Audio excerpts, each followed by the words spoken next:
Eu não vou falar assim, boa noite, irmãos, porque eu já falei boa noite para todo mundo. Então, vamos dar início ao nosso estudo nessa noite, né?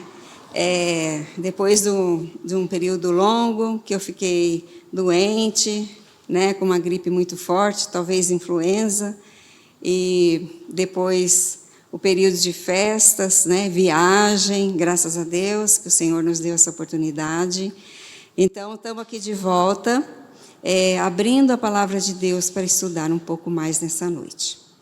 Então, na folha de vocês aí tem um nomão muito grande, né? Porque são alguns assuntos, né, que são envolvidos aqui. Então, para começar, né, vamos fazer uma introdução. Aí vamos ver os objetivos. Os objetivos primeiro. Objetivos da lição: mostrar que Jesus Cristo é Deus, mostrar que as pessoas não podem salvar a si mesmas, mostrar que só Jesus pode salvar, definir hipocrisia religiosa. O que é hipocrisia religiosa, né? E também nós temos objetivos com essa lição, né? Nós temos um alvo para atingir, né? Mostrar, então essa lição tem o objetivo de mostrar que Jesus Cristo é Deus, mostrar que as pessoas não podem salvar-se. Isso aqui é o objetivo. Essa lição deverá nos ajudar sim, agora veio. Então, essa lição deverá nos ajudar a ver que a Bíblia dá evidência clara de que Jesus é Deus. Ver a inutilidade do autoesforço e ver que Jesus veio para salvar os pecadores. Julinho, nessa posição que está aqui, tá bom? Tá bom?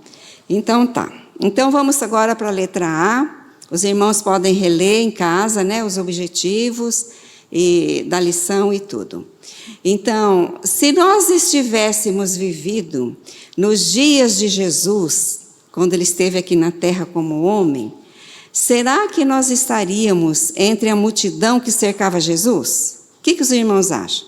Será que nós estaríamos? Eu acho que sim. Eu acho que eu ia lá ver. Pelo menos, né, conhecer.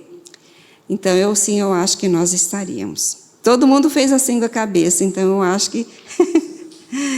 Então, nós estamos aqui nesse momento também, desejando juntos aprender sobre esse Jesus. Nós não estamos vendo ele fisicamente, mas nós sabemos da existência dele e podemos conhecê-lo através da palavra de Deus. Então, mas as pessoas procuravam Jesus por vários motivos. Alguns eram curiosos. Vamos lá ver esse cara que faz milagre, né? E alguns queriam ser curados, não queria outra coisa não queria seguir Jesus não, só queria ser curados. Então iam lá atrás de Jesus para serem curados, né? Alguns achavam que ele iria ser o rei de Israel, para libertá-los do domínio romano, porque a Roma dominou, né, a nação de Israel. Então eles pagavam altos tributos, eles eram quase escravos do Império Romano, né? Então pensavam que ele era um líder político que ia libertar a nação de Israel.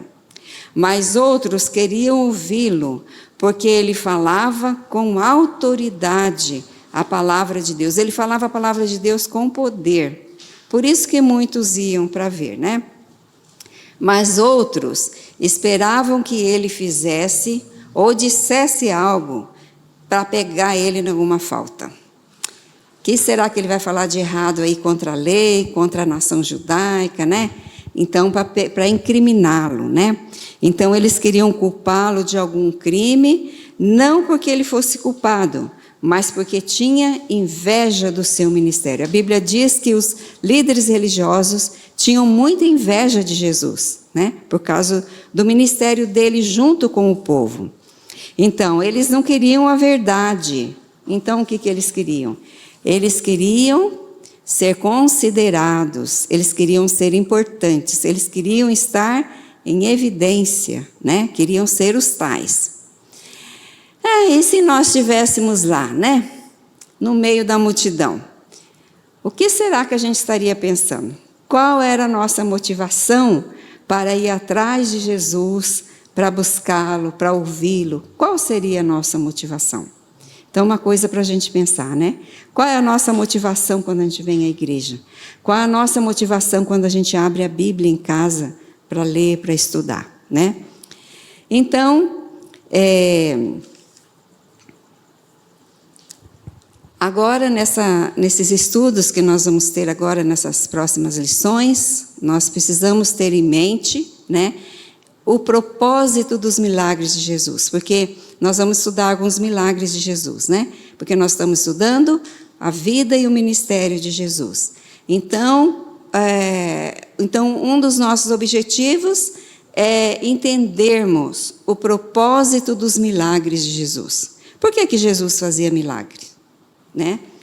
Para aqueles que estavam verdadeiramente esperando pelo Messias, a Bíblia diz que os milagres de Jesus eram uma comprovação da sua divindade. Por quê? Porque através dos milagres, quem conhecia as profecias do Velho Testamento ia entender: ninguém pode fazer essas obras que ele faz, ninguém pode fazer os milagres que ele faz. Então ele é o Messias prometido, então ele é Deus, né? E vamos ler então João 10, de 38 até o 42. João 10, 38 a 42. Vamos ler juntos, gente? Vamos lá. João 10, 38. Mas se faço e não me credes, crede nas obras, para que possais saber e compreender que o Pai está em mim e eu estou no Pai. Nesse ponto, procuravam outra vez prendê-lo, mas ele se livrou das suas mãos. Novamente se retirou para além do Jordão, para o lugar onde João batizava no princípio, e ali permaneceu. E iam muitos ter com ele e diziam: realmente, João não fez nenhum sinal, porém tudo quanto disse a respeito deste era verdade. E muitos ali creram nele. Agora nós vamos pular do capítulo 10, vamos para o capítulo 14, versículo 11. Vamos de novo, lê em coro aí, vamos firmar a voz aí. Então, capítulo 14, versículo 11. Crede-me que estou no Pai e o Pai em mim. Crede ao menos por causa das mesmas obras. Agora nós vamos para o capítulo 20, versículos 30 e 31, para confirmar aquilo que eu falei na introdução, né? 30 e 31. Vamos lá? Na verdade, fez Jesus diante dos discípulos muitos outros sinais que não estão escritos neste livro. Estes, porém, foram registrados para que creiais que Jesus é o Cristo, o Filho de Deus, e para que, crendo, tenhais vida em seu nome. Então, parece que ficou bem claro, né? Os versículos são bem assim, né? Então, mas eventualmente a gente pode perguntar assim: Deus cura as pessoas hoje em dia? O que vocês acham? Deus cura? Deus cura as pessoas hoje em dia?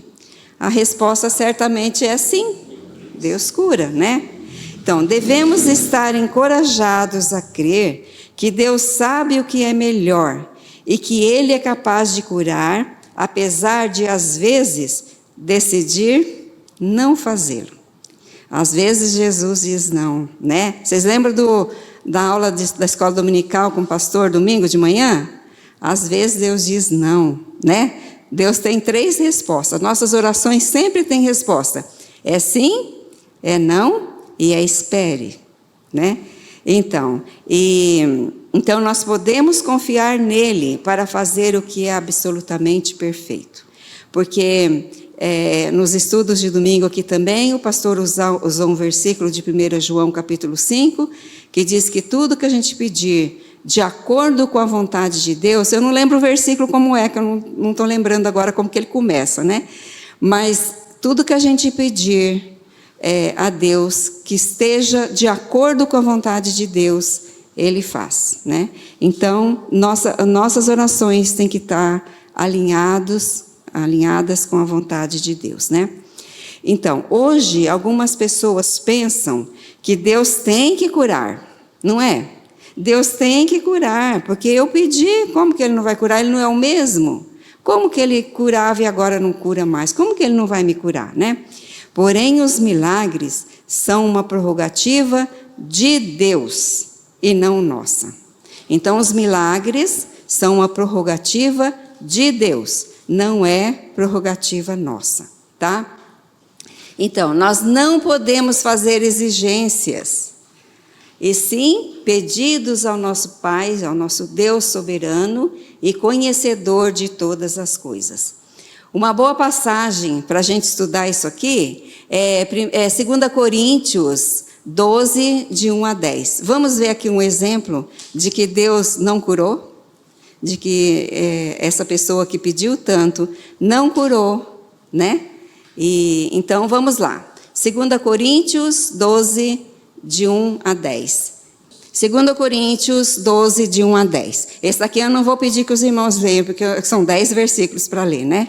Uma pessoa que pediu para Jesus tirar o espinho da carne e Deus disse não, né? Então vamos lá?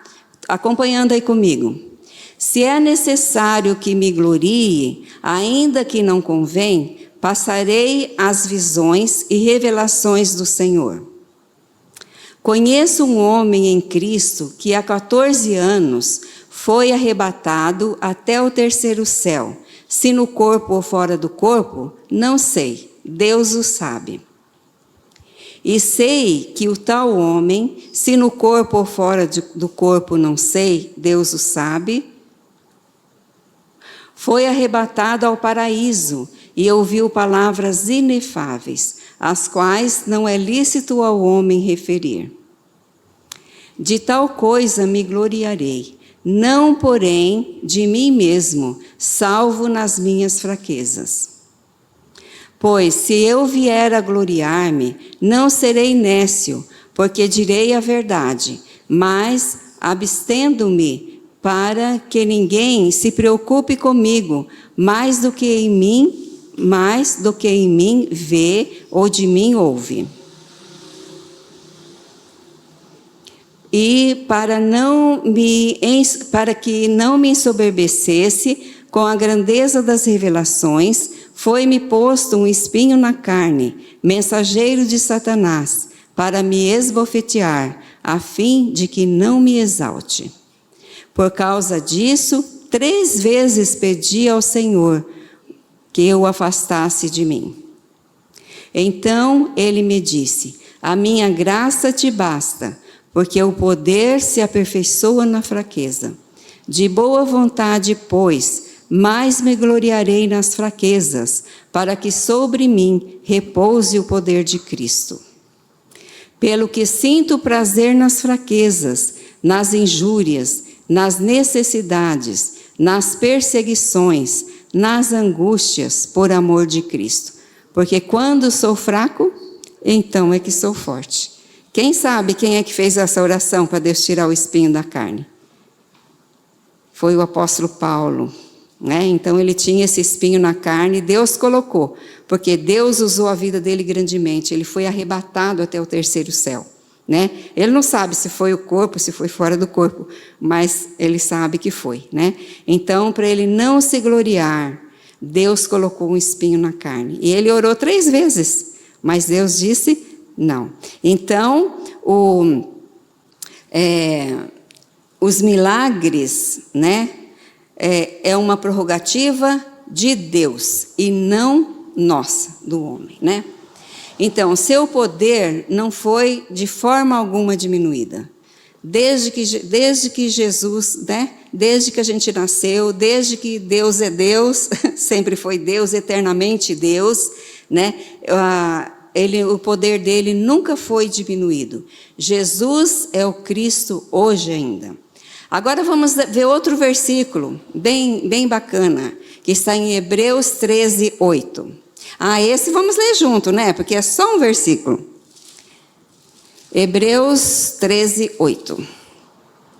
Jesus Cristo, ontem e hoje, é o mesmo e o será para sempre. Contudo, algumas vezes, Deus tem um propósito mais elevado para as nossas vidas do que a cura física. A cura física é bom? É bom, mas às vezes Deus tem um propósito muito mais elevado, como ele teve na vida do apóstolo Paulo, que não tirou o espinho da carne dele, Ele prometeu dar sempre o que é bom, e somente ele sabe o que é melhor para nós. O que é bom de verdade para nós, somente Deus sabe. Será que aquele espinho na carne era bom para o apóstolo Paulo? Pois é, era bom, Então, precisamos pesar suas promessas à luz do conteúdo de sua palavra e descansar na sua infinita sabedoria. Então, lembremos-nos de que a cura física é apenas um lembrete, Um lembrete da cura maior que Jesus operou na cruz. Então, a cura física é só um lembrete, é só uma lembrança para a gente do poder de Deus, A cura da alma doente dos pecadores. Então, esse milagre é muito maior do que a cura física. Não importa quão doentes, saudáveis nós sejamos nessa vida, nossos corpos, assim que morrer, vão ter que morrer, não tem jeito, Em consequência do pecado. Então, a doença física, ou a saúde física, não é tão importante assim, Através da fé em Cristo, nós temos a vida eterna e um dia teremos corpos perfeitos como o dele. Amém?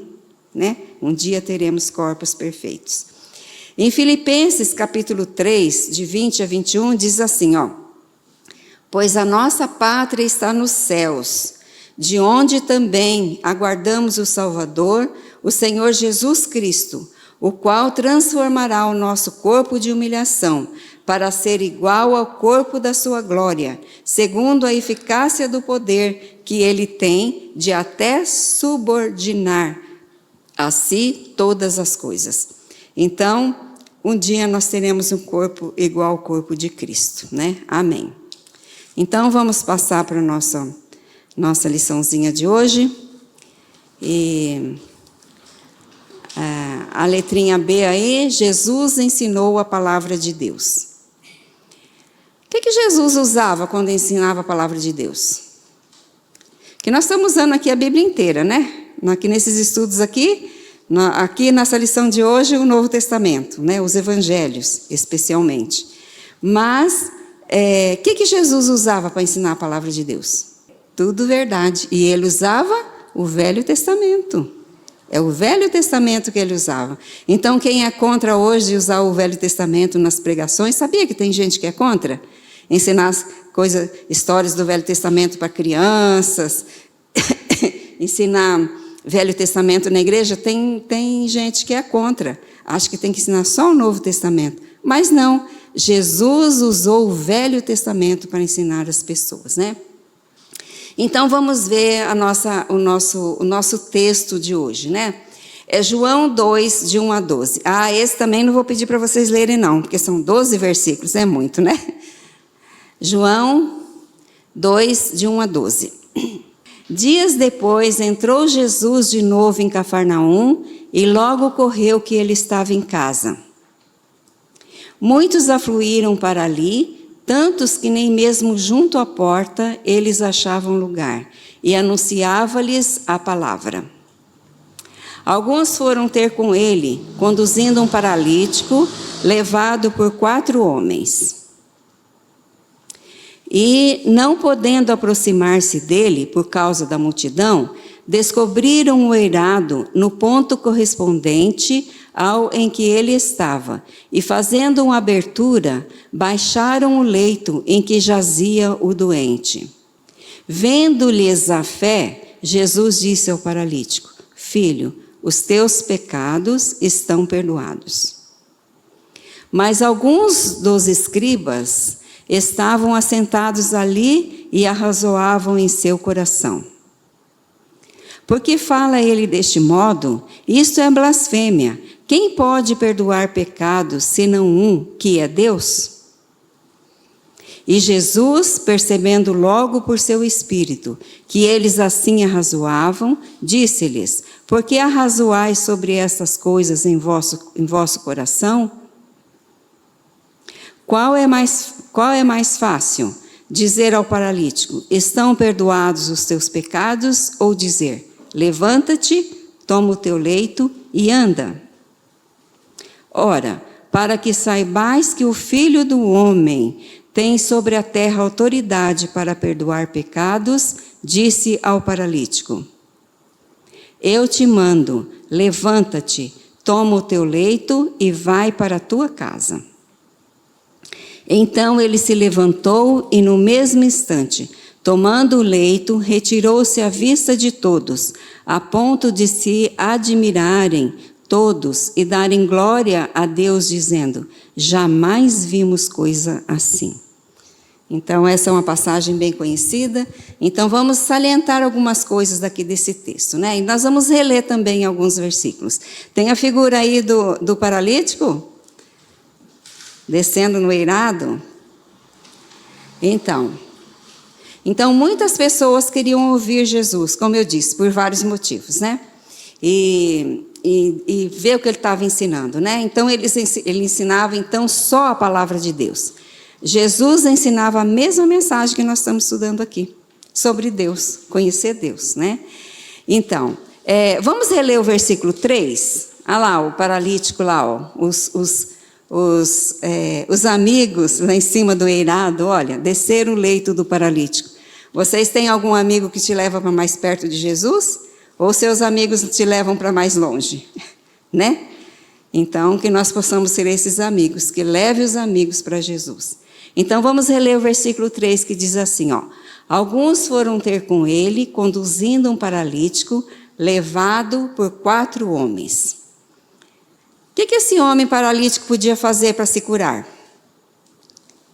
Nada, né? O que ele podia fazer, coitado, né?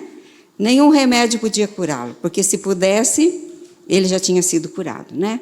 Seus amigos não podiam fazer nada para melhorar a vida daquele homem, né? Será que ele era muito bonzinho, por isso que Jesus curou ele?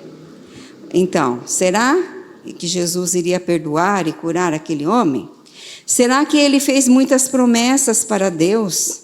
Agora, se o Senhor Jesus me curar, eu vou vir todos os dias aqui para a igreja a pé. sem falhar nenhum dia. Todos os dias eu venho para a igreja, se o Senhor Jesus me curar. Será que ele fez alguma promessa assim? Não, o texto não diz isso, né? Então vamos fazer uma comparação. Este homem estava morto das suas pernas, não podia andar, ele era um paralítico.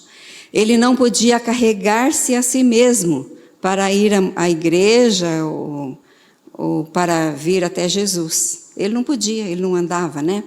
Ele não podia trabalhar para ganhar a salvação. Ele podia trabalhar para ganhar a salvação? Não podia.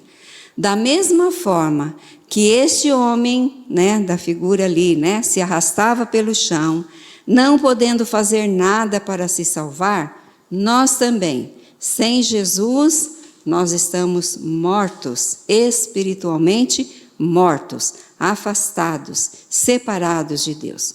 Nós não podemos nos aproximar de Deus com os nossos pecados. Não podemos pagar o salário da separação eterna de Deus. Não podemos. Só Jesus que pode fazer por nós. Então vamos rever o versículo 4. E não podendo aproximar-se dele por causa da multidão, descobriram o eirado no ponto correspondente ao em que ele estava, e fazendo uma abertura, baixaram o leito em que jazia o doente. Então, esses homens levaram seu amigo enfermo ao único que podia ajudá-lo. Só Jesus podia ajudar o amigo daqueles homens, né? Então, vamos fazer uma nota aqui, né? Os judeus construíam sua casa meio parecido com as nossas lajes de hoje, né? Então, eles colocavam madeira de uma parede à outra, depois eles colocavam uma esteira por cima daquilo ali, ou plantas assim com espinhos, principalmente para dar firmeza.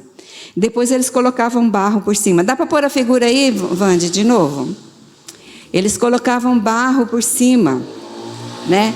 E então ficava que nem uma laje nossa hoje. Então aquele barro pisado, né? Então eles colocavam, eles colocavam as madeiras e depois colocavam uma esteira ou mato e iam colocando barro até dar a sustentação necessária para aquela casa, né? Então normalmente havia uma escada pelo lado de fora, né? Então pelo lado de fora havia uma escada e eles podiam subir no eirado. A gente pode ver muitas passagens assim no Novo Testamento de que se subiu no eirado. Vocês conhecem aquele ditado que fala assim, fulano não tem eira nem beira? Pois é, não tem um teto, não tem o beiral também, é tão pobre que o telhado dele não tem beiral, então não tem eira nem beira, né? Então esse aí é um eirado, né? Um teto de eira. Então esses homens levaram seu amigo enfermo até o teto da casa. Então eles fizeram um buraco no teto e baixaram bem na frente de Jesus, bem na frente em que Jesus estava, né? Então, vamos rever o versículo 5? Vendo-lhes a fé, Jesus disse ao paralítico, filho, os teus pecados estão perdoados. O que foi que Jesus notou primeiro naqueles homens? Vamos ver no versículo? Vendo-lhes a fé. Então, Jesus notou primeiro, ele é que é conhecedor das mentes e dos corações. O que ele notou primeiro foi a fé daqueles homens, né? Vendo-lhes a fé. Jesus viu, Jesus vê, né? Muito além do que nossos olhos possam ver. Jesus sabia que este homem estava colocando, esses homens, né? Os 5 estavam colocando sua fé nele, né? Tanto para a salvação, como para a cura do corpo. Mas Jesus queria ensinar-lhes uma lição muito importante. Para os escribas que estavam ali, né? Só testando Jesus, né? E para o povo que estava ali presente. Que Jesus disse para eles, para o paralítico, perdoados estão, os teus pecados estão perdoados. Então Jesus olhou para o paralítico e falou, seus pecados estão perdoados. Mas aí, né, Qual a primeira necessidade que Jesus viu nesse homem? Era a salvação, era a cura das suas pernas? A primeira necessidade daquele homem era a salvação da sua alma, né? Então, adianta alguém ser curado, né? Se esse alguém ir para o inferno, adianta alguma coisa? Ele é curado hoje, mas um dia ele vai morrer, aí morre e vai para o inferno, né? Mas aqui nesse caso não, porque não adianta alguém ser curado e depois ir para o inferno, né? Então Jesus disse que os pecados dele estavam perdoados. Deus poderia curar alguém aqui na terra, mas essa pessoa iria para o inferno igual. E Jesus não, Jesus estava vendo a sua principal necessidade, né? Que era dos pecados perdoados e ir para o céu. Esse homem reconheceu isso, por isso Jesus lhe disse: os teus pecados estão perdoados. Agora vamos reler os versículos 6 e 7. Mas alguns dos escribas estavam assentados ali e arrazoavam em seu coração. Porque fala ele deste modo? Isto é blasfêmia. Quem pode perdoar pecados, senão um, que é Deus? Então, nós vimos aqui que tinha um grupo lá que não tinha a mesma fé, né? Então, Jesus viu tantos que tinham fé como os que não tinham fé, né? Então, o povo daquele tempo sabia que o único que podia perdoar pecado era Deus. Não era o padre, não era ninguém, não era o profeta, não era o sacerdote, não era o escriba, né? O único que poderia perdoar pecados era Deus. Então Jesus não era só profeta, né? Não era só professor, o mestre, né? Que ensinava as pessoas. Ele era o Deus encarnado, o Deus que veio em forma humana, que veio como um de nós para nos salvar. Agora, vamos para a letrinha E aí da folha de vocês. Jesus curou o enfermo. Versículos 8 e 9. Jesus, percebendo logo por seu espírito que eles assim arrazoavam, disse-lhes: por que arrazoais sobre estas coisas em vosso coração? Qual é mais fácil? Dizer ao paralítico: estão perdoados os teus pecados? Ou dizer: levanta-te, toma o teu leito e anda? Então, apesar desses homens não terem dito coisa alguma, Jesus sabia o que eles estavam pensando. Por que Jesus sabia? Porque Ele é Deus, Ele é sabedor de todas as coisas, né?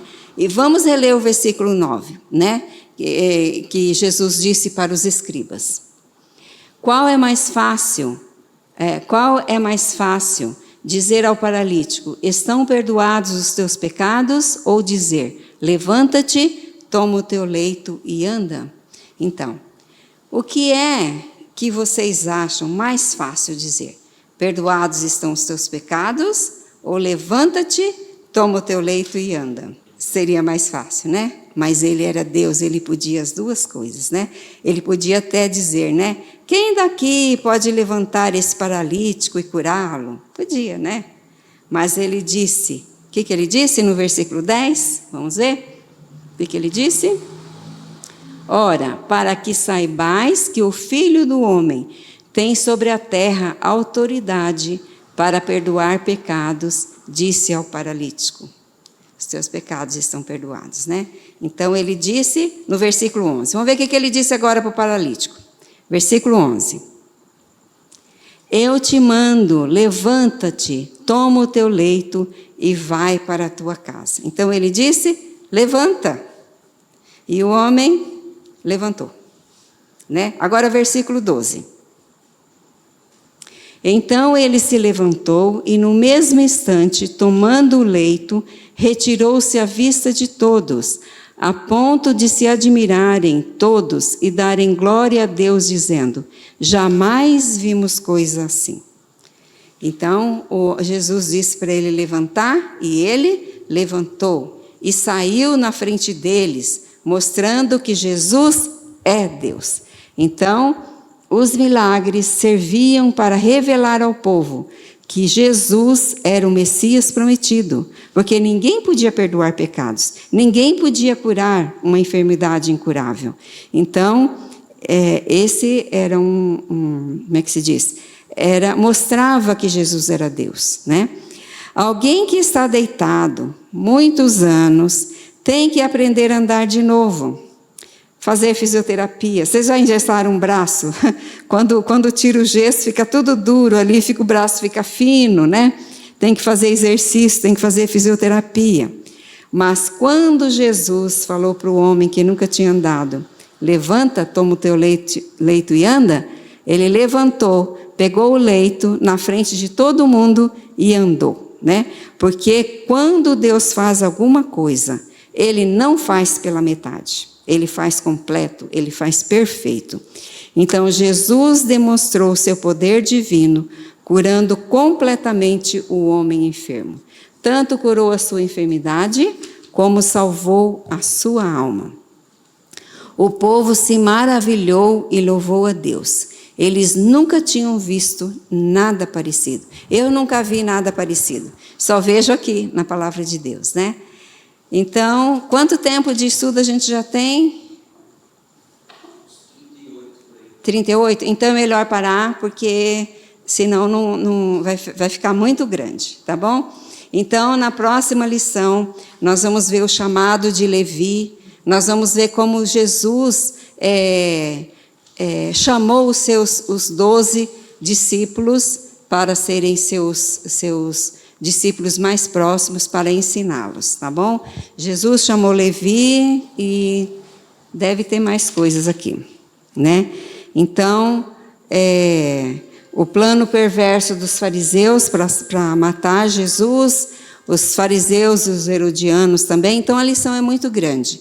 Então, hoje só deu para ficar com essa parte, porque já esgotamos. Que tenha sido uma bênção para os irmãos, apesar de a gente não concluir a lição de hoje, mas que os irmãos meditem nisso, né? Principalmente que os quatro amigos levaram o doente para Jesus. Esses eram amigos de verdade, né? Porque muitos se dizem amigos, mas nos leva para longe de Deus, né? Para longe das coisas de Deus. Então, que Deus nos abençoe, que Deus abençoe cada irmão, que seja abençoado e que cresçam no conhecimento da palavra de Deus. Amém. Podemos encerrar, então. Rosni, ora para nós, encerrando. Senhor Deus Pai, nós te agradecemos, ó Deus, pelo dia, pela oportunidade, ó Pai, de mais uma vez estarmos na tua casa.